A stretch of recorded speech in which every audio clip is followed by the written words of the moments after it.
Anyway, mga bossing, pang-limang topic tayo. Eto po. Ano ba? Yung tipo bang wala daw pong reward system na nangyari nung panahon ng dating Pangulong Duterte? No? Ang sinasabi po nila, walang katotohanan yung reward system na yan. Yan po yung sinasabi nila ngayon. Pero yung sinasabi po nila dati, iba po. Meron pa nga silang mga presyo Meron si Bongo na presyo na 500, 1 million at 2 million. Kaya dating Pangulo naman, may 3 million pa po. Yung Team MR po na nasa likod natin, kinumpile nila. Pinagsama-sama po, mga bossing. Eto po, mga kababayan. Eto po. Sa ngalan ng giyera. Sa ngalan ng laban kontra droga. Eto po yung mga pauna po, yung mga sinasabi nila ngayon. Walang pabuya, walang reward system. Yung bandang kalagitnaan na po dito, lahat po ng debunk o lahat po ng sinabi nila tungkol sa reward system. Okay? Itinanggi ni dating Pangulong Rodrigo Duterte ang akusasyong may pabuyang natanggap ang mga pulis na pumatay sa ngalan ng giyera kontra droga. Ayun po sabi, walang sinabi, tinanggi po ng dating presidente. Darin daw si Digong humarap sa pagdinig ng Kamara sakaling siya ay maimbitahan. Nasa frontline na balitang yan, si Rainiel Pawid. Mismong si dating Pangulong Rodrigo Duterte ang nagsabi na walang reward system sa kanyang madugong war on drugs. Iginit niya yan sa panayam sa programa ng SMNI News na problema nyo itawag kay Panelo nitong Huwebes. Wala naman daw reward Mamaya tignan natin kung tugma pa o tugma po yung kanyang sinasabing walang reward. Ang ibininyag ni former PCSO General Manager at retired police officer na si Royina Garma na aabot sa 1 milyong piso ang pabuya nila sa mga pulis noon na makakapatay sa sinumang sangkot sa illegal na droga. Ayon kay Garma, hango ito umano sa reward system ng Davao Model Drug War. From Davao, pinalawak nila sa buong Pilipinas. Pulis na papasok ng Walang GAGO na pulis na papasok. Basahin ko na lang po ulit kasi minsan po may pagka parang lasing po ang dating Pangulong Duterte pag nagsasalita. Walang GAGO na pulis na papasok sa ganoon. Hindi ako magbibigay ng reward. Hindi daw.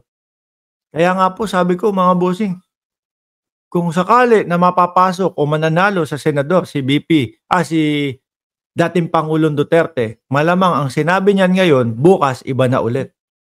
Paiba-iba ho Hindi ako magbibigay ng reward. Kung ang pinakamaano sila sa akin is pag mission accomplished, yayain ko sila sa restaurant, magkain kami and I congratulate them. Kakain lang naman daw po pala sa restaurant, mga kababayan. Kayo anong sinasabing reward? Walang reward na 500,000, 1 million, 2 million, 3 million. Wala daw ganun kakain lang sa restaurant po. Sabi ni Celsan Rebolledo, mahilig sa joke yan. Panidigong kailanman hindi raw niya inutos ang pumatay sa kanyang giyera kontra droga. Hindi ko sinasabi na sinadya ko pinatay. Kung sabi ko nga sa mga sundalo, hindi ko sinasabi na sinadya kong ipapatay. Ang sabi ko sa mga sundalo, give them a chance to fight o manlaban so that if they fight, they will be justified in killing them. Yun lang daw po ang sinabi, no? Give them the... At bigyan nyo hayaan nyo kung manlaban, sakalang kayo sakalang kayo bumanat. Yun daw po yung utos, no? Chance to fight so that if they fight, then we will be justified in killing them. Handa rin daw si dating Pangulong Duterte na humarap sa pagdinig ng Quad Committee ng Kamara tungkol sa war on drugs sakaling ipatawag siya. Handa naman. Bato, Bungo, handa naman palang pumunta sa Quadcom Ano pa yung inaarte nyo na hinihiling ninyong magkaroon ng investigasyon dyan sa Senado? Ayan, pinagbigyan kayo. Kaso nga lang, laglag ang tuka ninyo dahil hindi kayo yung magiging committee chairman. Si Coco Pimentel ang committee chairman. At expect nyo na hindi bias yan. Magiging patas yan sa mga tanong. Eh baka magsialisan kayo, baka pati kayo, hindi kayo umattend, ha? Oh. Ako atras. Pag hindi umattend si Bato de la Rosa at si Bungo doon sa kanilang hearing sa Senado, ha, mga kababayan, alam nyo na. Ano? Alam nyo na po. Gusto nila, sila lang ang maging comedy chairman. Oh. Nandiyan na po si Angela Hiro, mga kababayan. Palakpakan po natin na sabay-sabay. O, pang 706 daw po ang kanyang like. Tuloy! Pwede sila lahat. At marami akong sabihin. Bukod kay dating Pangulong Duterte, kabilang din sina Senador Ronald Bato de la Rosa at Christopher Bongo sa mga idinawit ni Garma sa umano'y reward system sa pagpatay ng mga dinadawit sa illegal drug trade, pero itinanggi rin nila ang parehong akusasyon. Target namang ilabas ng House Squad Committee ang kanilang paunang report sa susunod na linggo, kaugnay ng investigasyon sa Duterte drug war. Nagbabalita mula sa Frontline, Rainiel. Ayun, sabi nga po ng DOJ, di ba? Tama ba ako, DOJ? Sabi ng ni Menardo Guevara na Solicitor General sa DOJ ang bagsak niyan. Oh, hindi daw sa ICC. Oh, kau bro, kung pulis, anong gagawin mo kung adik ang kaharap mo? Aba, di kung depende sa akin. O ano? Ayan, may baril ako. Oh. Susuko ka o hindi? Susuko na po. O di hatid sa porsyento. Ano gagawin mo? Kayo, ano gagawin nyo? Tetagihin nyo agad? Maliho yun. Di ba? Bawat buhay po may karapatan na mamuhay dito sa ating mundo. Kung sinasabi magbabagong buhay, bakit ko pa tetagihin yun? Dali sa porsyento. Ganun kasimple. O eto na po mga kababayan. Napanood nyo po yung mga unang bahagi, no? Nung mga pagtanggi nila. Dumako naman po tayo doon sa mga interview nila dati. Nung sila pa po ay namumuno at habang sila po ay lango sa kanilang mga posisyon o game. Pawid, News 5. October 2024, reward system. Tapos June 2016, simula nung pag-upo ni dating Pangulong Duterte. Game. Wala pong reward system na sinasabi nila ngayon. Masyado pong baseless accusation po ito. 2024 po yan, October mga kababayan. Ngayong buwan lang po sinabi ni Bongo yan na wala pong reward system. Ano po kaya yung sinabi niya nung June 2016 ni Pangulong Duterte o ni Bongo? 3 milyong piso. Yan ang pabuyang ibibigay ng Administrasyong Duterte sa mga makakahuli o makakapatay sa high-profile drug lords. May patong din sa ulo ang alipores ng mga drug lord. Ang hirap po nito mga kababayan, kalaban mo sarili mo, no? Kalaban mo kung ano yung mga binitawan mong salita, yun yung kinakalaban mo ngayon. Yung 2016, may reward. Nung 2024, wala na. Kahit mga alagad ng batas na sangkot sa droga, wala rin daw ligtas. Sabi ko ilagay kita dyan, pero sa isang kondisyon. Na kung may ahente ka, you have an agent na nakakalat into drugs and it comes to a fight, I want you to kill him personally. I want you to do the killing. Kasi sa iyo ko ibigay yung 3 million. Ano naman pala no? Ikaw ang yumari kasi sa iyo ko ibigay yung 3 million. Ano yung 3 million? Wala lang. Hindi reward yun. Hindi reward yun. O di ba? 2024 iba ang tono nila. 2016 nung habang sila po ay nandoon sa kanilang mga kapangyarihan, may reward. Siguro iniisip nila dati, no? Sabihin mo yung reward na yan. Hindi naman tayo mawawala na sa posisyon. Habang buhay na tayong nandito sa posisyon. Kaya sino? No? Kaya sino ang sino ang pupulis sa atin kung tayo ang nasa posisyon? Di ba? Hindi nila ine-expect na yung administrasyon po ngayon magiging patas po sa maliliit na mamamayan o malaking mamamayan. Sabi ni Sir Rego, Tatay Diggs, final answer na ba yan?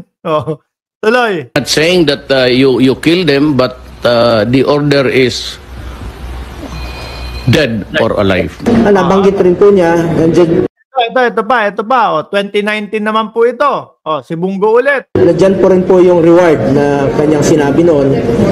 1 million po sa mga Ninja Cups. Patay. Pag buhay, kalahating milyon lang po. Pag lumaban, 2 million. Additional motivation. O, di ba o? Ikaw, kunyari, o, may kaharap kang Ninja Cups. Nagsusumamo na sa'yo, nakataas kamay. O, boss, magbabagong buhay na ako. Sige na, dali mo na ako sa kulungan. Aaminin ko lahat ito. Magbabagong buhay ako. May mga anak ako. No? Ganyan, etc. etc. Eh, yung nakatutok sa harap. Boss, kapag ka binuhay ka namin, kalahating milyon ka lang eh. No? Pero kapag ka yung tinegi ka namin at nilagyan ka namin ng baril sa kamay mo, eh, 2 milyon. Tubo kami ng 1.5 million. Malaking pera yun. Aba, boss, pasensyahan na lang. Sabihin na lang namin, nanlabang ka. O, di ho ba? Mga kababayan? O, saan ka mamimili? 500,000 o 2 million?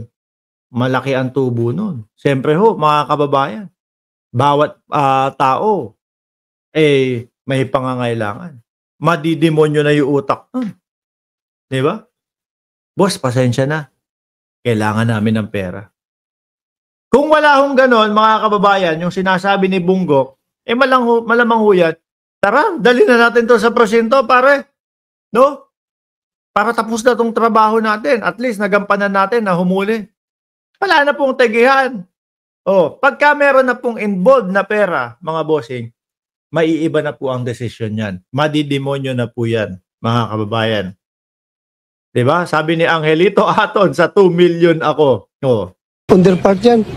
Kasi kapag kayong either, kahit saan man po, ang iyong puntahan, kalahating milyon o 2 million, parang hero ka din ang turing sa iyo eh. No?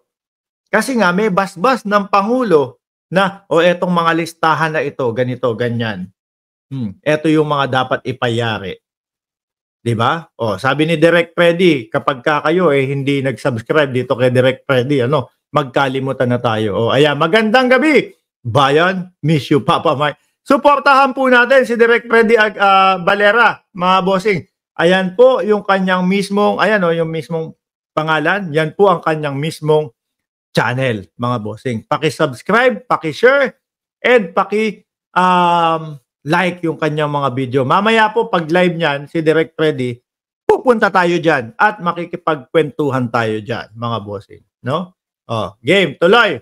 Saan na ba tayo? Game ito. Kasi tatanggap sila ng pera na galing sa drugs. Ang polis, hindi naman yung bounty hunter na talagang hindi naman yan, tawag yan, yung Yun ang aim. hindi, yung hitman gun for hire. Hindi naman. Yan po, sa ilalim, Shiro Kanzaki. Ayan po, pinost ni Shiro Kanzaki yung link para po doon sa bahay ni Direk Freddy Valera. Sabi ni Bungo, ni Bato, kesa ka tumanggap ng mga pera sa mga tulak, dito ka na lang sa amin tumanggap ng pera. I-neutralize mo yung drug lord through legal means. Kaya nga sinabi, dead or alive. Kung lumaban, mas maganda yung patay siya. Itinanggi. Talagang mas magandang option yung tegi daw po talaga, mga kababayan. Kapag ganyan po yung mga leader na nagsasabi sa inyo, no? Pag ganyan po yung mga leader na nagsasabi, puro tegi, mas okay yung tegi, gaganahan ka niyan. No? Bukod sa may 2 milyon ka na, galing pa mismo sa taas. Legal pa. Yan nga po yung sinasabi. Hindi po tayo kumukontra sa laban kontra droga nila. Kumukontra tayo kung paano nila pinatakbo ito na madami pong buhay ang nasayang, mga bossing.